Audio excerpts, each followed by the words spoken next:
ग्रामीण मानव विकास संस्था संचालित श्री साई सहारा वृद्धाश्रम आळंदी मरकळ रोड धानोरे फाटा यांच्या वतीने आळंदी ते पंढरपूर पायी वारी सोहळ्यानिमित्त वारकऱ्यांसाठी सेवाभावी उपक्रम राबविण्यात आला। सासवड रोडवरील फुरसुंगी पोलीस स्टेशनजवळ हजारो वारकऱ्यांना पिण्याचे शुद्ध पाणी आणि लाडूंचे वाटप करण्यात आले। सामाजिक बांधिलकी आणि धार्मिक सेवाभाव जपत आयोजित करण्यात आलेल्या या उपक्रमाला वारकऱ्यांनी उत्स्फूर्त प्रतिसाद दिला। आषाढी वारीमध्ये सहभागी होणाऱ्या वारकऱ्यांची गैरसोय होऊ नये, प्रवासादरम्यान त्यांना अल्पोपहार आणि पिण्याचे पाणी उपलब्ध व्हावे या उद्देशाने हा उपक्रम आयोजित करण्यात आला होता।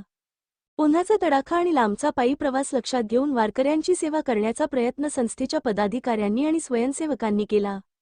वारकऱ्यांनी संस्थेच्या या सेवाभावी कार्याचे कौतुक करत आयोजकांचे आभार मानले। या कार्यक्रमाच्या वेळी संस्थेचे अध्यक्ष संतोष अंबादास साळवे, संस्थेचे सचिव संतराम अंकुश सावंत, पत्रकार महादेव कांबळे, पत्रकार शिवराज मंजुनाथ, संस्थेच्या संचालिका स्वाती सावंत, तुलसी शिवराज तसेच बालगोपालांमध्ये पौर्णिमा सावंत, साई सावंत, एकशित शिवराज आदींनी सक्रिय सहभाग घेतला। सर्वांनी एकत्रितपणे नियोजनबद्ध पद्धतीने कार्यक्रम यशस्वीरित्या पार पाडला।